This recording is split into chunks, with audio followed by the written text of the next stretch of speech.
చిత్తూరు జిల్లాలో ఇద్దరు ఎంపీడీఓలపై వేటు. రేవంత్ రెడ్డితో హరిరామ హరే కృష్ణ ఫౌండేషన్ ప్రతినిధుల భేటీ. ఈ వార్తలన్నింటినీ 30 సెకండ్స్ ఫుల్ న్యూస్ లో ఇప్పుడు చూద్దాం.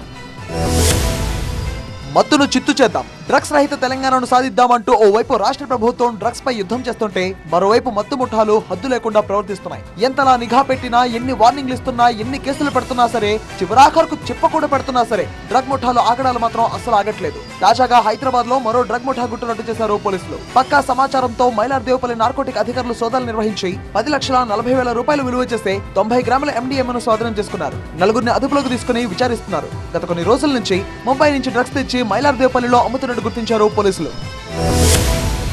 ఒకప్పుడు దొంగలు కుక్కలను చూసి పారిపోయేవారు, కానీ ఇప్పుడు సీసీ కెమెరాలు చూసి పారిపోతున్నారు. ఇంటికి దొంగలు రాకుండా ఒకప్పుడు కుక్కలు కాపలా కాస్తే ఇప్పుడు సీసీ కెమెరాలు కుక్కల కంటే సిన్సియర్ గా డ్యూటీ చేస్తున్నాయి. లేటెస్ట్ గా ఖమ్మం జిల్లా సత్తుపల్లి మండలంలో జరిగిన ఓ సంఘటన సోషల్ మీడియాలో వైరల్ గా మారింది. పక్కా స్కెచ్ తో ఎవరూ లేని సమయం చూసి ఇంట్లోకి వెళ్లాడు ఓ దొంగ. గొడదూకి మరీ ఇంట్లోకి చొరబడ్డాడు. కిటికీలోంచి లోపలికి చూసి మెయిన్ డోర్ దగ్గరకు అలా వెళ్లాడో లేదో ఒక్కసారిగా పరుగొందుకున్నాడు. పైన సీసీ కెమెరా అంతా రికార్డ్ చేస్తుండడంతో వామ్మో అనుకుంటూ ముఖం తిప్పేసుకుని అక్కడి నుంచి జంప్ అయ్యాడు ఆ దొంగ. ఇప్పుడు ఈ దొంగ వీడియో సోషల్ మీడియాలో వైరల్ గా మారింది.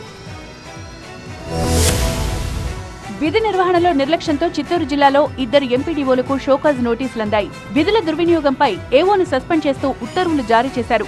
జీడీ నెల్లూరు ఎంపీడీఓ భాస్కర్, గంగవరం ఎంపీడీఓ మధుసూదన్ రెడ్డి విధి నిర్వహణలో అలసత్వం వహిస్తున్నట్లు జెడ్పీ అధికారులకు ఫిర్యాదులందాయి. వీటిపై విచారణ చేయాలని జెడ్పీ చైర్మన్ శ్రీనివాసులు సీఈఓ గ్లోరియాను ఆదేశించారు. విచారణలో ఎంపీడీఓలు సెలవులు పెట్టకుండా బయటకు వెళ్లడం, కార్యాలయాల్లో ప్రజలకు అందుబాటులో ఉండడం లేదని తేలింది.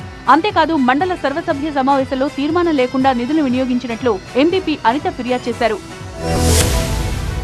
విద్యార్థులకు నాణ్యమైన విద్య, పౌష్టికాహారం అందించడమే ప్రభుత్వ లక్ష్యమన్నారు సీఎం రేవంత్. ప్రభుత్వ పాఠశాలలో సెమీ రెసిడెన్షియల్ విధానాన్ని తీసుకొచ్చేందుకు కాంగ్రెస్ సర్కార్ తీవ్ర కసరత్తులు చేస్తోందన్నారు. ఈ మేరకు సీఎం నివాసంలో హరిరామ హరే కృష్ణ ఫౌండేషన్ ప్రతినిధులు సీఎం రేవంత్ రెడ్డితో సమావేశమయ్యారు. Harirama Hare Krishna charitable foundation CSR నిధులతో కొడంగల్ పట్టణంలో సెంట్రలైజ్డ్ కిచెన్ నిర్మాణ పనులు ప్రారంభమయ్యాయి. సెంట్రలైజ్డ్ కిచెన్ ద్వారా నియోజకవర్గంలోని 28,000 మంది ప్రభుత్వ పాఠశాల విద్యార్థులకు రోజు ఉదయం అల్పాహారం, మధ్యాహ్నం భోజనం అందించేందుకు ఏర్పాట్లు చేస్తున్నారు. లైన్మెన్ రామయ్య సాహసమే ఉద్యోగులకు స్ఫూర్తి అని చెప్పారు ఏపీ విద్యుత్ శాఖ మంత్రి గొట్టిపాటి రవికుమార్. భారీ వర్షాలకు అల్లూరు జిల్లా సున్నంపాడు, దేవరపల్లికి విద్యుత్ నిలిచిపోయింది. వరద ఉధృతిని లెక్క చేయకుండా తీగలపై నడిచి విద్యుత్ పునరుద్ధరించారు లైన్మెన్ రామయ్య. దీంతో మంత్రి గొట్టిపాటి రవికుమార్ లైన్మెన్ రామయ్యను అభినందించారు. విధి నిర్వహణలో రామయ్య చూపిన సాహసం, తెగువ అభినందనీయమని మంత్రి కొనియాడారు. రామయ్య సాహసం ఇతర ఉద్యోగులకు ఆదర్శనీయమని చెప్పారు. సంక్షోభం నుంచి అవకాశాలు అందిపుచ్చుకోవడం తెలుగుదేశం పార్టీ అధినేత నారా చంద్రబాబు నాయుడు నుంచి నేర్చుకున్నామని మంత్రి గొట్టిపాటి అన్నారు. భారీ వర్షాలతో కృష్ణానది ఉధృతంగా ప్రవహిస్తోంది. జోగులాంబ గద్వాల జిల్లా ఇటిక్యాల మండలం బీచుపల్లిలో ప్రముఖ పుణ్యక్షేత్రమైన కోదండ రామాలయం సమీపంలో పోలీసులు గస్తీ కాస్తున్నారు. భక్తులు, పర్యాటకుల తాకిడితో పోలీసులు బందోబస్తు నిర్వహించారు. కోదండ రామాలయం దగ్గర కృష్ణానది ఉధృతంగా ప్రవహిస్తోంది.